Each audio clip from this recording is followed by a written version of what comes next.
গাজায় ইসরায়েলি আগ্রাসন শুরু হওয়ার পর থেকে যুদ্ধের ময়দানে হামাসের পর শক্তিশালী শক্তি হিসেবে নিজেদের প্রমাণ করে যাচ্ছে প্যালেস্টিয়ান ইসলামিক জিহাদের সামরিক শাখা আল কুদস ব্রিগেড। ইসলামীপন্থী এই সামরিক সংগঠনের গেরিলা আক্রমণের সামনে কোনোভাবেই দাঁড়াতে পারছে না দখলদার সেনারা। মে মাসে রাফায় গণহত্যা শুরুর পর থেকে গত কয়েকদিন ধরেই আল কুদস ব্রিগেডের একের পর এক তীব্র আক্রমণে লণ্ডভণ্ড হয়ে যাচ্ছে জায়নবাদীরা।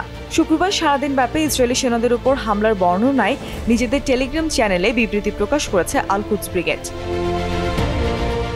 এদিন সকালে প্রকাশিত প্রথম টেলিগ্রাম বার্তায় বলা হয়, গাজার জাবালিয়ায় পূর্বাঞ্চলে দখল কারখানার সামনে সেনা সমাবেশ ও সাঁজোয়াজান লক্ষ্য করে আমাদের সেনারা 60 ক্যালিবার ভারী মর্টার শেল দিয়ে হামলা চালায়।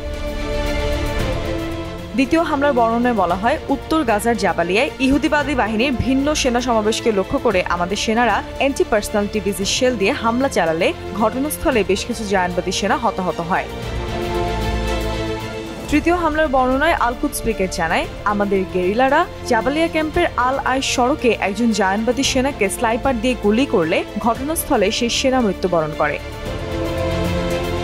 চতুর্থ হামলার বর্ণনায় উল্লেখ করা হয়, আমাদের জনগণের ওপর গণহত্যার প্রতিবাদে আল নাসর শাহ আল দিন ব্রিগেডের সাথে একটি যৌথ প্রয়াসে আল কুদস ব্রিগেডের যোদ্ধারা পঞ্চম হামলার বর্ণনায় প্যালেস্টিনিয়ান ইসলামিক জিহাদের এই সামরিক শাখা জানায়, অনেকক্ষণ ধরে পর্যবেক্ষণ করার পর আল শিবলি মসজিদের আশেপাশে অবস্থানরত সেনা ও সাঁজওয়াজানকে লক্ষ্য করে আমাদের সেনারা ভারী ক্যালিবারের মর্টার শেল দিয়ে ভয়াবহ হামলা চালায়। এতে বহু ইসরায়েলি সেনা হতাহত হয়েছে বলে নিশ্চিত করেছে আমাদের যোদ্ধারা।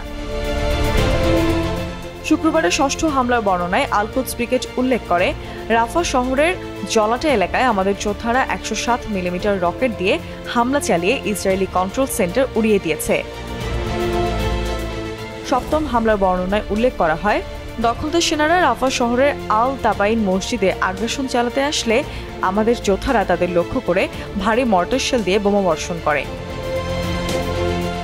অষ্টম হামলার বর্ণনায় আল কুদস ব্রিগেড জানায়, জাবালিয়ার ইসবেত মেলিন এলাকায় একটি ভবনে দখলদার বাহিনীর একটি স্পেশাল ফোর্স আশ্রয় নিলে আমাদের যোদ্ধারা সেই ভবনকে লক্ষ্য করে অ্যান্টি পার্সোনাল টিভিজি শেল দিয়ে হামলা চালায়। এতে ভবনের ভেতরে থাকা জায়নবাদী সেনারা হতাহত হয়।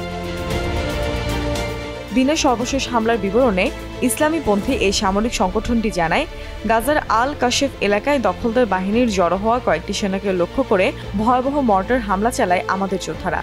এতে শত্রু শিবিরে হতাহতের ঘটনা ঘটে।